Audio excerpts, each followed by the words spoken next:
ബസ്സിലെ യാത്രക്കാർക്കും പരിക്കുണ്ട്, ആംബുലൻസ് ഉള്ളവർക്കും പരിക്കുണ്ടെന്നാണ് അറിയുന്നത്. എത്ര പേർക്ക് പൂർണ്ണമായി പരിക്കുണ്ടെന്ന് വ്യക്തമായ ഒരു ധാരണയില്ല, നമുക്കില്ല. നമ്മൾ വന്നൊരു ഇവിടെ ക്ലിയർ ആക്കിയെന്ന് മാത്രമേ ഉള്ളൂ. അതിന്റെ കൂടുതൽ ഡീറ്റെയിൽസ് പോലീസ് സ്റ്റേഷനുമായിട്ട് ബന്ധപ്പെട്ടാൽ അതൊരു പേഷ്യന്റ് കൊണ്ടുവന്നെന്നാണ് പറയപ്പെടുന്നത്. ഒരാൾ ഇടിച്ചപ്പോൾ ആംബുലൻസിനെ തെറിച്ച് വെളിയിലോട്ട് പോയെന്നൊക്കെ പറയുന്നുണ്ട്. ഇവിടെ ദൃക്സാക്ഷികൾ അങ്ങനെയൊക്കെ പറയുന്നുണ്ട്. കൂടുതൽ ഡീറ്റെയിൽ ഡ്രൈവർക്ക് പരിക്കുണ്ട്, ബസ് ഡ്രൈവർക്ക് ആംബുലൻസ് ഡ്രൈവർക്ക് പരിക്കുണ്ടെന്നാണ് നാട്ടുകാർ കണ്ടത് അവിടെ ഇന്നും ദൃക്സാക്ഷികൾ പറയുന്നത്. അപ്പൊ കൂടുതൽ ഡീറ്റെയിൽസ് പോലീസ് സ്റ്റേഷനുമായിട്ട് ബന്ധപ്പെട്ട് കൂടുതൽ ഡീറ്റെയിൽസ് അവൈലബിൾ.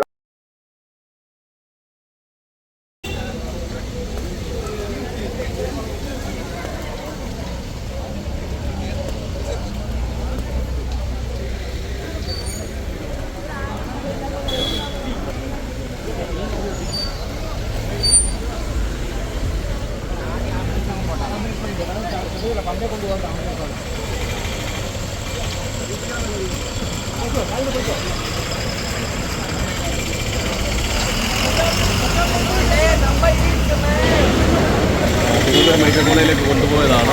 പക്ഷേ വളരെയേറെ പുറത്തുനിന്ന് വരുന്ന ആൾക്ക് തന്നെ ഇവിടുത്തെ വളവോ കാര്യങ്ങളോ അറിയത്തില്ല. ഭയങ്കരമായ അപകടമാണ് നടന്നത്. ഈ പ്രാവശ്യം തന്നെ 15 അപകടം ഇപ്പം ഈ അടുത്ത സമയത്തായിട്ട് നടന്നിട്ടുണ്ട്. ഇതിനൊരു പരിഹാരം ഉണ്ടാവണം. വളവ് നോക്കുന്നതിനോ അല്ലെങ്കിൽ വ്യക്തമായി ഇവിടെ ജനങ്ങൾക്ക് വണ്ടി ഓടിച്ചു വരുന്നവർക്ക് മനസ്സിലാവുന്ന രീതിയിലേക്ക് ഇത് മാറ്റേണ്ടതായിട്ടുള്ള കാര്യമുണ്ട്. ഭയങ്കരമായ രീതിയിലേക്ക് പ്രശ്നങ്ങളാണ്. കുഞ്ഞുങ്ങളെ സ്കൂളിൽ പിന്നെ ഇല്ലാത്ത ദിവസമായിട്ട് ഭാഗ്യമായി, അല്ലെ സ്കൂളിലെ ദിവസമൊക്കെ ആണെങ്കിൽ ഭയങ്കര അപകടമാണ് നമുക്കിവിടെ നടക്കേണ്ടത്. ഇതിന് അധികൃതർ വേണ്ടുന്ന നടപടികൾ എത്രയും വേഗം ഉണ്ടായില്ല എങ്കിൽ ഈ ശബരിമല സീസണിൽ വളരെ അധികം അപകടം ഇവിടെ ഉണ്ടാകും. ഈ ആംബുലൻസ് ഡ്രൈവറുടെ അവസ്ഥ എന്താ? പുള്ളിക്ക് നല്ല സീരിയസ് ആയിട്ടുണ്ട്. ഒരാൾ പുറത്ത് വീണു, നേരെ EMS കൊണ്ടുപോയിരിക്കുകയാണ് പത്രാവരത്ത്. അവിടെ നിന്ന് പുറത്തേക്ക് പോയിട്ടുണ്ട്. രോഗിയായിട്ട് വരുന്ന സേവാഭാരതി ആംബുലൻസ് ആണ് ശബരിമല സീസണുമായി ബന്ധപ്പെട്ട് പത്തനംതിട്ടയ്ക്ക് നൽകിയിരുന്നതാണ്. അവിടുന്ന് തിരുവനന്തപുരത്തിന് കൊണ്ടുപോയതാണ്. ഇത് ആംബുലൻസ് ഓവർടേക്ക് ചെയ്ത് കയറി വരുമായിരുന്നു. ഇതൊരു വളവാണ്, ഇത് ആർക്കും അറിയില്ല. പെട്ടെന്ന് ആർക്കും ഇവിടെ ഇങ്ങനെ വരുമ്പോൾ അറിയില്ല. അടുത്ത് വരുമ്പോൾ നിരവധി അപകടങ്ങൾ ഉണ്ടായിട്ടുണ്ട്. അടുത്ത് വരുമ്പോഴേ അറിയുന്നുണ്ട്. 10-15 ആയിട്ടുണ്ട് അടുത്ത സമയത്ത് റോഡ് പണി കഴിഞ്ഞതിന് ശേഷം തന്നെ. ആർക്കും അറിയില്ല അതിനെക്കുറിച്ച്. അതുകൊണ്ട് ഈ വളവ് നോക്കുന്നതിനോ അല്ലെങ്കിൽ കൃത്യമായിട്ട് ഇവിടെ ഇതിനെ വെച്ചാൽ പോലും അറിയുന്നില്ല. ആൾക്കാർക്ക് അറിയില്ല. ദൂരം നിന്ന് വരുന്നവർക്ക് നേരെ സ്കൂൾ ഉള്ളതുകൊണ്ട് ഭയങ്കര പ്രശ്നമാണ്. ഈ വളവിനെ കുറിച്ച് പറയുകയാണെങ്കിൽ പൊൻകുന്നം റോഡ് ഏറ്റവും അപകടമുള്ള വളവാണ്. ശരിക്കും ഈ റോഡിന്റെ പ്ലാൻ അനുസരിച്ച് നിലവിലുള്ള ആ മൂലയ്ക്ക് വളവില്ലാതായിരുന്നു ആദ്യം ഉണ്ടായിരുന്ന പാലം. പിന്നീട് സ്ഥാപിത താല്പര്യക്കാർ വേണ്ടി ഈ റോഡിൽ വളവ് ഉണ്ടാക്കിയിരിക്കുകയാണ്. മാത്രമല്ല ഈ റോഡിൽ ഇങ്ങനെ അപകടം ഉണ്ടാകുമെന്ന് കാണിച്ചുകൊണ്ട് ഏതാണ്ട് 3 മാസങ്ങൾക്ക് മുമ്പ് കല്ലൂർ ഗ്രാമപഞ്ചായത്ത് സമിതിക്ക് വേണ്ടി സർവേ എഴുതി കൊടുത്തതാണ്.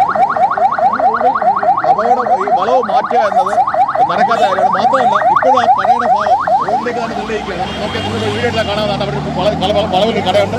ആ കടയുടെ പോൾവസ് സ്റ്റെയർ കേസൊക്കെ പുറമ്പൊക്കെ റോഡിലേക്ക് നിർണ്ണയിക്കുകയാണ്. ഇത് നേരത്തെ ഈ ഇലവന്നാനത്തെ ഭാഗത്ത് കല്ലുണ്ടാകുന്ന നേരെ പിന്നെ ഗോപാലകൃഷ്ണന്റെ വീടിന്റെ ഭാഗത്തിലായിരുന്നു. ആ കല്ല് നേരിട്ടാണ് പിടിക്കുന്നത്. ആ കല്ല് പിന്നെ ക്രമത്തിൽ ഇവർ മാറ്റിയാണ് ഈ റോഡിന് ഇത്രയും വളവ് സൃഷ്ടിച്ചേക്കുന്നത്. ഭയങ്കര അപകടം ഉണ്ടാകുന്ന കാണിച്ച് പഞ്ചായത്ത് കമ്മിറ്റി റോഡ് പണിയുമായിട്ട് ബന്ധപ്പെട്ട ഒരുപാട് വിഷയങ്ങൾ റോഡ് പണിയായിട്ട് ബന്ധപ്പെട്ട് ഈ നിലവിൽ യഥാർത്ഥ കല്ലുകൾ സ്ഥാനം ആ മൂലയ്ക്ക് കട രക്ഷിക്കാൻ വേണ്ടി യഥാർത്ഥ കല്ലുകൾ സ്ഥാനം മാറ്റി ഇട്ടാണ് റോഡ് പണിഞ്ഞേക്കുന്നത്. നമുക്ക് കണ്ടത് തന്നെ വളവ് ഈ റോഡിൽ വളവ് കൂടിയേക്കാണ്. ഇവിടെ ഇത്രയും വളവ് നേരത്തെ ഇല്ലായിരുന്നു. മാത്രമല്ല ഇത്രയും വളവുണ്ടായിട്ട് ഈ ഭാഗത്ത് പിന്നെ വേണ്ട ശ്രദ്ധ പുലർത്തണമെന്ന് കാണിച്ചുകൊണ്ട് ഏതാണ്ട് 18 കാര്യങ്ങൾ എഴുതി കലഞ്ഞൂർ ജംഗ്ഷൻ ഉൾപ്പെടെയുള്ള കാര്യങ്ങൾ എഴുതി കലഞ്ഞൂർ ഗ്രാമപഞ്ചായത്ത് പ്രസിഡന്റിന് ഞാൻ പിന്നെ 3 മാസങ്ങൾക്ക് മുമ്പ് റിപ്പോർട്ട് കൊടുത്തു. അതൊന്നും കാണാതെ വട്ടം കാണാതെ പ്രസിഡന്റ് അതിന് മടക്കിയിരിക്കുകയാണ്. അതിവിടെ ബമ്പ് വെക്കണം, ഇങ്ങനെയുള്ള നിലവിലെ കാര്യങ്ങൾ എഴുതണം. പഞ്ചായത്ത് കൊടുത്തതിൻ്റെ കോപ്പി വേണമെങ്കിൽ നിങ്ങൾക്ക് തരാം, അയച്ചു തരാം.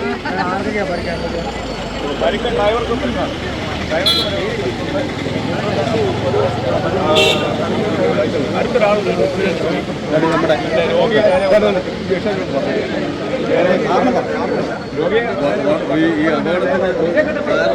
ഈ വളവ്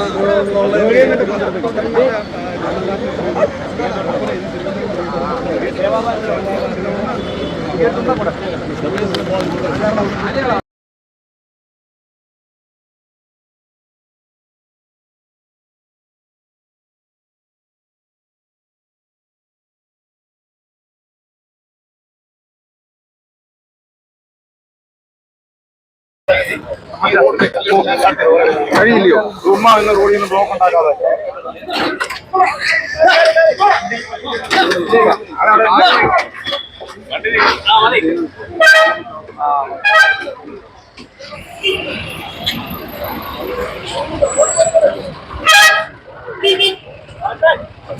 വരൂ.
Thank you.